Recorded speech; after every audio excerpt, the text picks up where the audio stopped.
Jean, chapitre 19. Alors Pilate ordonna de prendre Jésus et de le fouetter.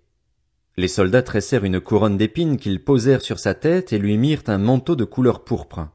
Puis, s'approchant de lui, ils disaient, « Salut, roi des Juifs !» et ils lui donnaient des gifles. Pilate sortit de nouveau et dit aux Juifs, « Voilà, je vous l'amène dehors afin que vous sachiez que je ne trouve en lui aucun motif de le condamner. » Jésus sortit donc, portant la couronne d'épines et le manteau de couleur pourpre. Pilate leur dit, « Voici l'homme. » Lorsque les chefs des prêtres et les gardes le virent, ils s'écrièrent, « Crucifie-le! Crucifie-le » Pilate leur dit, « Prenez-le vous-même et crucifiez-le, car pour ma part, je ne trouve en lui aucun motif de le condamner. » Les Juifs lui répondirent, « Nous avons une loi et, d'après notre loi, il doit mourir parce qu'il s'est fait fils de Dieu. » Quand il entendit cette parole, Pilate eut très peur. Il rentra dans le prétoire et dit à Jésus, « D'où es-tu » Mais Jésus ne lui donna aucune réponse. Pilate lui dit, « C'est à moi que tu refuses de parler ? Ne sais-tu pas que j'ai le pouvoir de te relâcher et que j'ai le pouvoir de te crucifier ?» Jésus répondit, « Tu n'aurais aucun pouvoir sur moi s'il ne t'avait pas été donné d'en haut. C'est pourquoi celui qui me livre à toi est coupable d'un plus grand péché. » Dès ce moment-là, Pilate chercha à le relâcher, mais les Juifs criaient, « Si tu le relâches, tu n'es pas l'ami de l'empereur. Tout homme qui se fait roi se déclare contre l'empereur. » Après avoir entendu ces paroles, Pilate amena Jésus dehors et siégea au tribunal à l'endroit appelé le pavé, en hébreu Gabbatha. C'était le jour de la préparation de la Pâque, il était environ midi. Pilate dit aux Juifs, « Voici votre roi. » Ils s'écrièrent alors, « À mort! À mort! Crucifie-le » Pilate leur dit, « Dois-je crucifier votre roi ?» Les chefs des prêtres répondirent, « Nous n'avons pas d'autre roi que l'empereur. » Alors il le leur livra pour qu'il soit crucifié. Ils prirent donc Jésus et l'emmenèrent. Jésus, portant sa croix, sortit de la ville pour aller vers l'endroit appelé le crâne, qui se dit en hébreu Golgotha. C'est là qu'ils le crucifièrent, et avec lui 2 autres, un de chaque côté et Jésus au milieu. Pilate rédigea aussi un écriteau qu'il plaça sur la croix. Il y était écrit « Jésus de Nazareth, le roi des Juifs ». Beaucoup de Juifs lurent cette inscription parce que l'endroit où Jésus fut crucifié était près de la ville. Elle était écrite en hébreu, en grec et en latin. Les chefs des prêtres des Juifs dirent à Pilate, « N'écris pas « le roi des Juifs », mais plutôt « cet homme a dit « je suis le roi des Juifs ».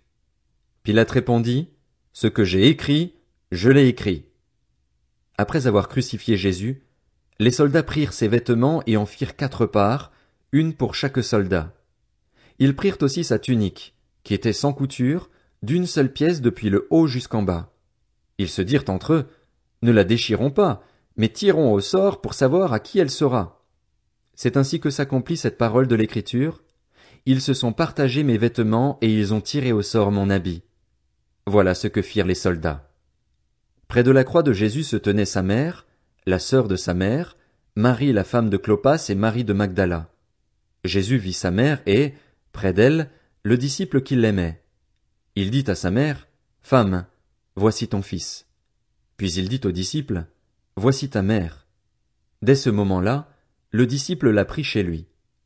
Après cela, Jésus, qui savait que tout était déjà accompli, dit, afin que l'écriture se réalise pleinement, « J'ai soif. » Il y avait là un vase plein de vinaigre.